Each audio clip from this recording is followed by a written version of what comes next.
वाराणसी की भेलूपुर पुलिस की टीम ने एक क्रिकेट कोच को गिरफ्तार किया है। उसने बताया कि 2020 से वह 500 से अधिक बच्चों के साथ कुकर्म कर चुका है।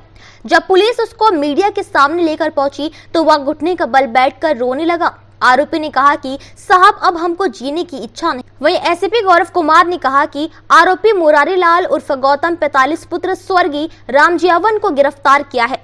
वह लंका थाने के सिरगोवर्धन में रहता है। वह मूल रूप से जनसा थाने की मीराबंद थाना का रहने वाला है। वहीं एसपी गौरव कुमार ने आगे कहा कि आरोपी ने यह बताया कि उसने 2016 में अपना घर छोड़ दिया था, अपनी संपत्ति बेचकर क्रिकेट कोचिंग देने का काम करता था। वर्तमान में सिरगोवर्धन पर वो किराए के कमरा लेकर रहता था।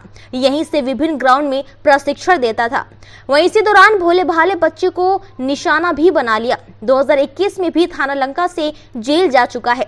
उसके खिलाफ आईपीसी की धारा 370 के अंतर्गत कार्रवाई हुई थी। अब फिर से यह सूचना मिली कि बच्चों को फ्री में कोचिंग देने के नाम पे उनका सिलेक्शन कराने की झांसी देकर उनका शोषण किया करता था।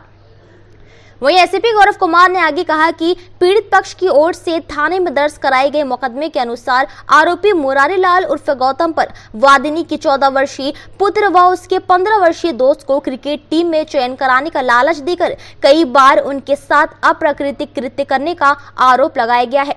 इस गंभीर मामले को देखते हुए थाना भेलूपुर पुलिस ने त्वरित कार्रवाई करते हुए जांच प्रारंभ की और साक्ष्य के आधार पर अभियुक्त की तलाश तेज की।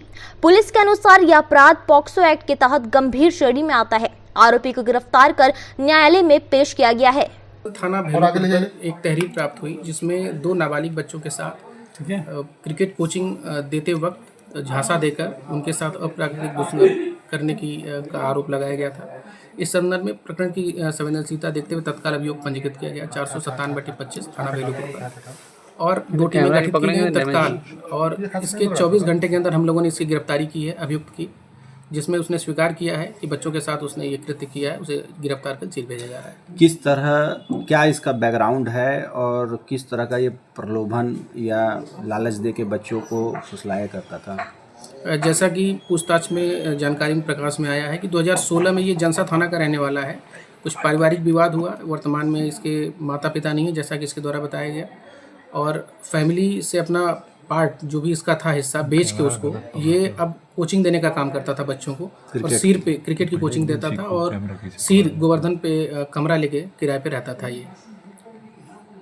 तो ये किस तरह से क्या बच्चों को प्रलोभन दिया करता रहा? क्या आगे ऊपर तक खिलाने को? हाँ, ये इसका ये कहना था, बच्चों का भी ये कहना था कि ये पहले तो उन्हें फ्री में कोचिंग देने के नाम पे लालच देता था, और जब बच्चे से जुड़ जाते थे कोचिंग से लेना शुरू करते थे तो उन्हें ये झांसा देता था कि हम तुम्हारा सिलेक्शन टीम में करा देंगे, अंडर 19 में करा देंगे, और शोषण करता था बच्चों का। ये इसका बैकग्राउंड क्या है? क्या ये पहले कुछ स्कूलों में भी अपनी सेवा दे चुका है और साथ ही ये बता रहा है कि प्रदेश स्तर तक खेला भी है? क्या ऐसा?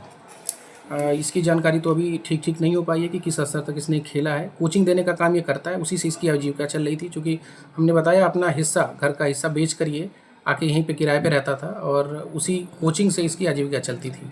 और ये 2021 में भी थाना लंका पर एक अभियोग पंजीकृत हुआ था आईपीसी 370 के अंतर्गत। इसमें जेल गया था और वर्तमान में उसमें जमानत थी। ऐसा बताया जा रहा है कि इसने अनगिनत ऐसे कुकर्म करने के काम किए हैं, तो ये भी जांच के दायरे में ये सब चीज़ें रहेंगी। इस सब चीज़ों की भी जांच होगी जब इससे पूछताछ होगी कि ताकि और भी पीड़ित लोग उनको इंसाफ मिल सके। पूछताछ हुई है जिसमें ये तथ्य प्रकाश में आया। इसने 2021 की थाना लंका अंतर्गत जो घटना थी उसे भी स्वीकार किया, जिसमें कार्रवाई हो चुकी है।